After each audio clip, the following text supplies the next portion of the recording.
Welcome to the Irish Pagan School podcast. Your hosts are authors and co-founders of the Irish Pagan School here in County Waterford, Ireland, Laura O'Brien and Jon O'Sullivan. Fáilte. How can you connect to Irish spirituality if you don't have Irish ancestry? Well, Dagdi Agus Fáilte. Hi, hello, and welcome. It's Jon O'Sullivan from the Irish Pagan School. And this is a variation on a question that we do get quite often about people's history, their kind of ability to explore spirituality that they're not natively born into or descended from.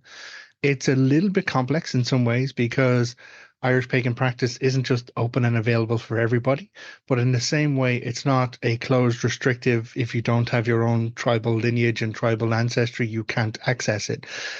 So at the Irish Pagan School, we refer to it as semi-closed in a certain way because culturally speaking, Irish people have gone everywhere all over the world. And our ancestry and the mythology and the stories about Ireland all talk about people coming from all over the world to our island, even in modern context, absolutely, but even into our ancient past. The very first stories we have written about Ireland, Leabhar Gavála Éireann, the book of taking of Ireland, talks about different tribes coming and going from Ireland.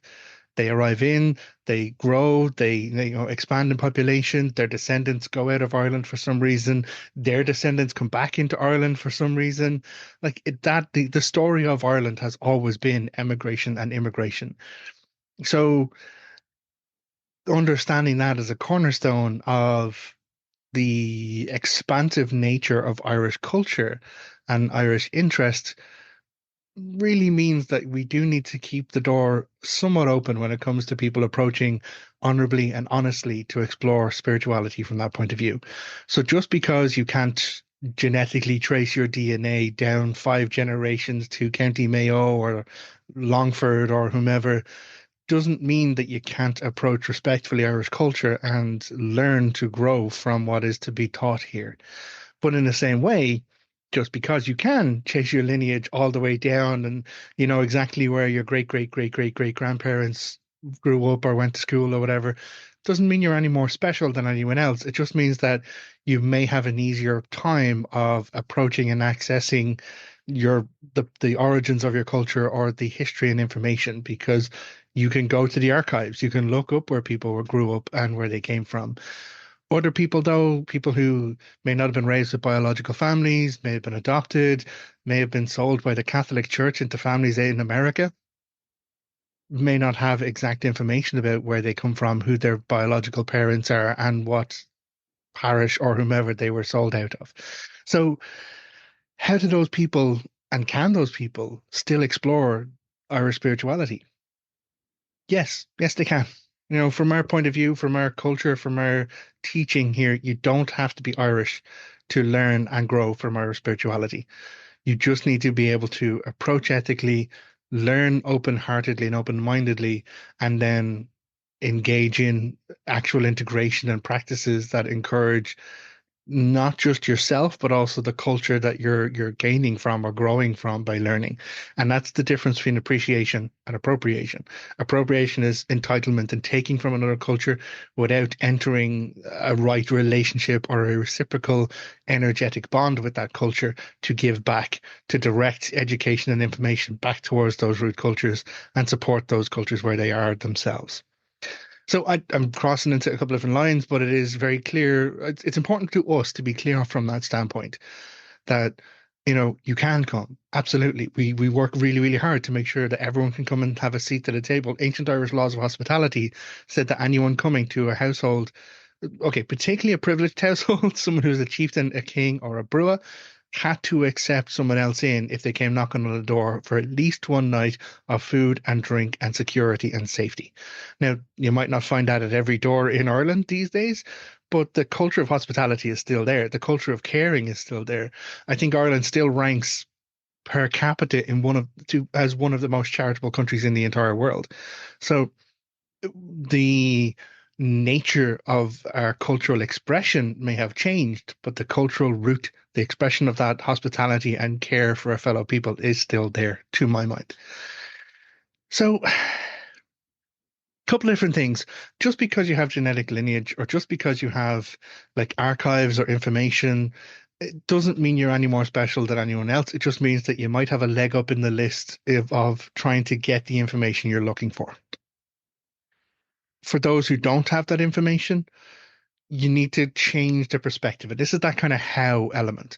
Um, you might not know who your great great grandparents were, but that doesn't mean you can't look back to the time frames of previous generations and explore the culture and the history of Ireland, the broader scope. You might not be able to niche it down to a particular parish, a local church, or a local house or anything like that at all, but you can look at the history of the provinces, of the country. You can look at what actually happened during the last 200, 300, 400, 500 years, and then explore that to inform your insight and your perspective of Irish culture. Because approaching a spiritual existence or a healthy spiritual existence needs to be done with information, needs to be done with knowledge.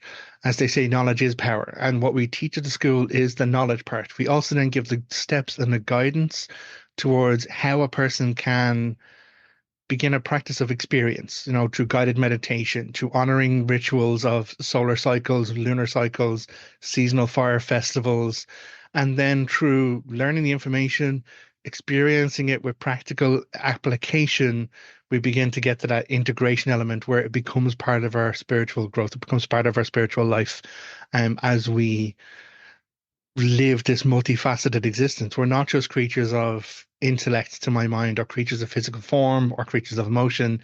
There is some spiritual element, which is why we try and acknowledge that facet with what we teach. So, yeah, someone who may not know if they have Irish ancestry in them or not, someone who may not know if, even if they do know they have Irish ancestry, they may not know who, what, where, when. That doesn't need to stop you. That doesn't need to cut you off from exploring and growing and expanding your knowledge. In fact, in ancient Irish custom, in the medieval, actually not even ancient, medieval Ireland, we know that when a chieftain or king declared a gathering known as an Éineach, other chieftains and kings would come, and the first thing that would have to happen was that the chieftains or kings would have their lineage listed out. So for a number of generations, they have to say, I am blah, child of blah, blah of blah, back a couple of generations, and that justified their right to speak at the gathering. But that was a formal structure, that was a formal practice for those in leadership. Other people in the different castes within Irish tribal life didn't have to say who their father, grandfather, great grandfather, grandmother was. They were just a person of that tribe. I'm living down in County Waterford now, and there's pride of the Dacia. There's a lot of like Dacia was the tribe here before anyone else, before the medieval period eradicated tribal Ireland, but it's still reminded here. It's still recalled. And so only certain people in certain castes or the Sermon Emmet or the top levels of society would have to keep their lineages straight. Everyone else would be like, yeah, I'm a Dacia, or I'm an O'Gonnocht, or I'm an O'Neill. And those tribal names would be enough to identify who we are and where you're from. Even nowadays in Ireland, it's like, oh yeah, sure, where are you from? That's not a matter of like, why do you think you're here or who are you to be here? It's, I want to know you. I want to know your people, as in whereabouts are you from. It's almost like, what tribe are you out of, in a way. And so acknowledging that aspect, that cultural aspect from medieval Ireland, meant that children weren't just children of a particular family, they were children of the tribe. They were children of the collective, of the community. We can see this as well in fostering. There was a very, very common practice, even for people in noble castes, to be fostered with other individuals. And in some cases, that was a way of establishing loyalty between various tribes. In that my child, if I was a chieftain in a particular tribe, my children would go and be raised by another like chieftain in another tribe, and I would raise their children as my own children. And so that fostering like built the bridges and bonds and was there to ensure it between those tribal elements. Because at one point during the medieval period, there was like 108 different chieftains or kingships in Ireland. So there has to be some structure around that. And that's where a lot of this comes from. So your connection to Irish spirituality, your connection to Ireland doesn't have to be through the lens of bloodline or through the lens of DNA, because not everyone has that. And also, if we expand it into the spiritual mindset a little bit further, Irish pagan practice acknowledges the transmigration of spirit, in that the energy and entity or spirit that exists within you may have existed in some other body beforehand, may have existed in multiple other bodies beforehand, one of which may have been Irish, may have been born here in Ireland. And so the idea that we need to restrict it down to only those who carry particular DNA traits or particular skin color, hair color, ethnicity, it's bullshit. It really is bullshit.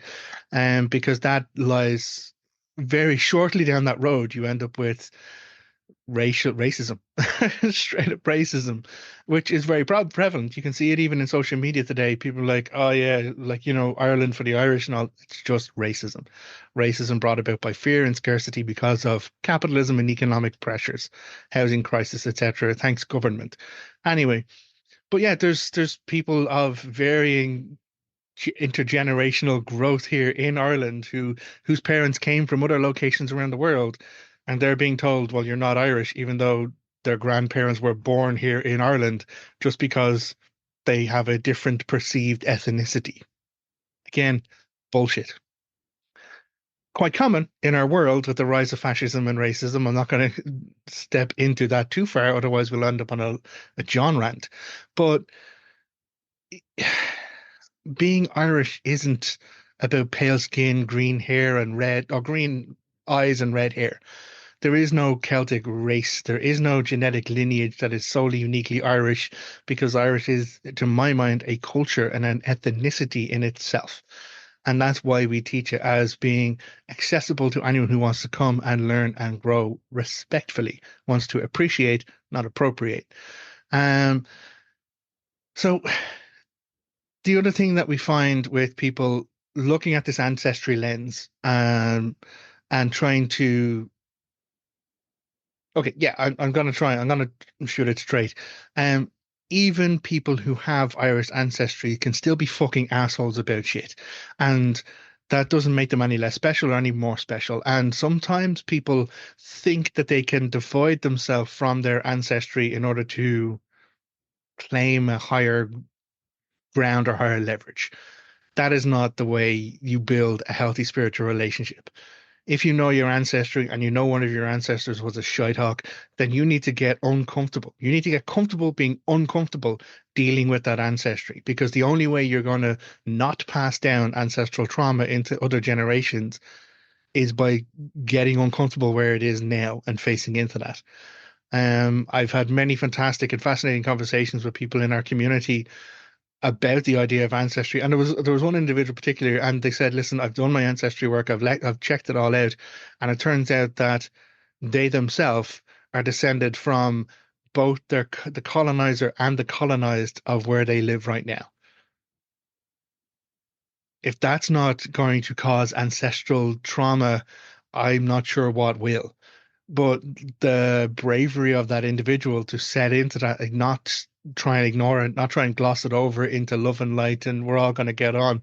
They did the hard work. They went and explored both sides of that as a descendant of the oppressor and of the oppressed, to try and find a middle ground of comfort for themselves, so that they're able to live a healthy spiritual path now and not pass down any spiritual trauma or any kind of trauma, emotional trauma from their life into their children's lives. So it is about doing the work. Time and again, it's about doing the work. And for people who do not have a direct connection, be it ancestry or anything like that at all, the how to answer that question for yourself is to approach Ireland from a zoomed out perspective. You don't need to know who your great great great grandfather was and what port of Ireland they sailed out of on what particular ship. But you can look at, well, what was the history of emigration like in the 1980s when I was growing up? A whole load of people going off to America, going off to Canada, going off to Australia. Roll it back, into the 1850s. There we go, post-famine Ireland. And again, it wasn't an accidental famine. I'll do another video. I think I've done videos on Gorta Mór, the Great Hunger. Yeah, it was a genocide. It was a structural genocide done against the Irish, where over 1 million people died because of a blight, which hit Ireland so badly because all of the crops that were growing here in Ireland were owned by foreign landlords, and there was no care or compassion for the people of the island. And so people survived that, but they left, they got out. And so their children became the diaspora all over the world. And so you might not know specifically your own place within that story, but that doesn't mean you can't explore the story. That doesn't mean you can't look at the whole kind of perspective of time and history and learn from that. And then through the lens of that information, approach Ireland from that broader, informed point of view, approach the idea of the culture, the spirituality through that lens, and you will still find a connection to spiritual practices, to Irish deities, or even if it's not down to specific deities, you may still have a greater appreciation for Ireland and those who come from here and choose to come here, because there are still loads of people coming to Ireland. And here I am, a couple of generations on myself from my ancestors being here in Ireland or coming back into Ireland. So, how can a person approach their spirituality, Irish spirituality, if they don't have Irish lineage? Quite easily. Learn the history, put the effort in, get to know the culture, immerse yourself in Irish language, Irish media, and through there explore honest and reliable sources, which we've a list of at the Irish Pagan School. And when you're safe to do so, explore the not so great resources, because that's still part of learning the multiple perspectives of Irish culture. And stay curious, follow your curiosity, and do the work, put the time in, read what you can read, listen to what you can listen, watch the movies, listen to the podcasts. Blind Boy is an absolutely great podcast to listen to. I would hugely recommend.